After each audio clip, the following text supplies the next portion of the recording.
آپ حضرات جانتے ہیں جب حضرت نوح علیہ السلام کی قوم نے رب تبارک و تعالی کی نافرمانی کی تھی، اللہ تبارک و تعالی کے غضب کو دعوت دی تھی، جب اللہ تبارک و تعالی نے اس قوم کی پکڑ کی ہے تو جانتے ہیں کس طریقے سے پکڑ کی تھی۔ وہ قوم ہلاک ہو رہی تھی، اس قوم کو واقع پہ واقع ہو رہے تھے، اس قوم کی جو عورتیں تھی وہ باندھ ہو گئی تھی، اس قوم کا معاملہ کیا ہو چکا تھا، وہ کھانے کے لیے بھی ترس رہے تھے، وہ پانی پینے کے لیے بھی ترس رہے تھے، اس لیے کہ پانی بھی نہیں برس رہا تھا۔ عزیزان ملت اسلام یہاں اس قوم نے رب تبارک و تعالی کی نافرمانی کی تو اس قوم کا معاملہ یہ ہو گیا تھا۔ جب اس قوم کا معاملہ یہ ہوا تو اس قوم نے کیا کام کیا تھا، حضرت نوح علیہ السلام کے پاس گئے، وہ پاس جانے کے بعد دعا کی درخواست کی تو جانتے ہیں حضرت نوح علیہ السلام نے کیا کہا تھا کہ تم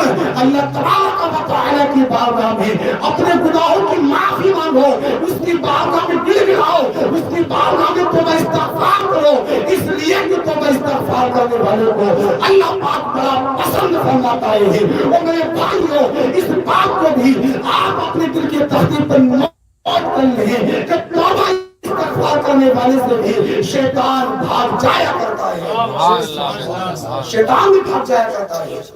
تو جب وہ قوم حضرت نوح علیہ السلام کے پاس گئی تو آپ نے اس قوم سے کہا کہ تم خدا کی بارگاہ میں سچے دل سے صدق دل سے توبہ استغفار کرو۔ عزیزان ملت اسلامیہ، اگر دنیا میں کامیابی چاہتے ہو، اگر دنیا میں بھلائی چاہتے ہو کہ ہم اچھے سے زندگی گزاریں تو پھر ہمیں اسی طرح سے زندگی گزارنی پڑے گی جس طریقے سے صحابہ کرام نے زندگی کو گزارا ہے، تابعین نے زندگی کو گزارا ہے، خلفائے راشدین نے زندگی کو گزارا ہے۔ عزیزان ملت اسلام یہاں مگر افسوس کی بات تو یہ ہے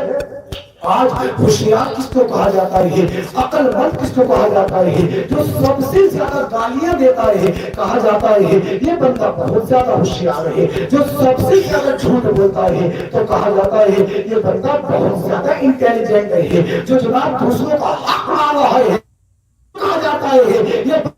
بندہ ہوشیار ہے۔ عزیزان ملت اسلام یہاں ایسا انسان، ایسا بندہ عقل مند نہیں ہو سکتا ہے، ایسا بندہ بیوقوف تو ہو سکتا ہے، اس لیے کہ عقل مند وہی ہے جس کو قرآن کہتا ہے، جس کو خدا کہتا ہے الذین یذکرون اللہ قیاما وقعودا وعلی جنوبہم۔ عقل والے وہ ہیں جو کھڑے ہوتے ہیں تو خدا کو یاد کرتے ہیں، بیٹھتے ہیں تو خدا کو یاد کرتے ہیں، اور جب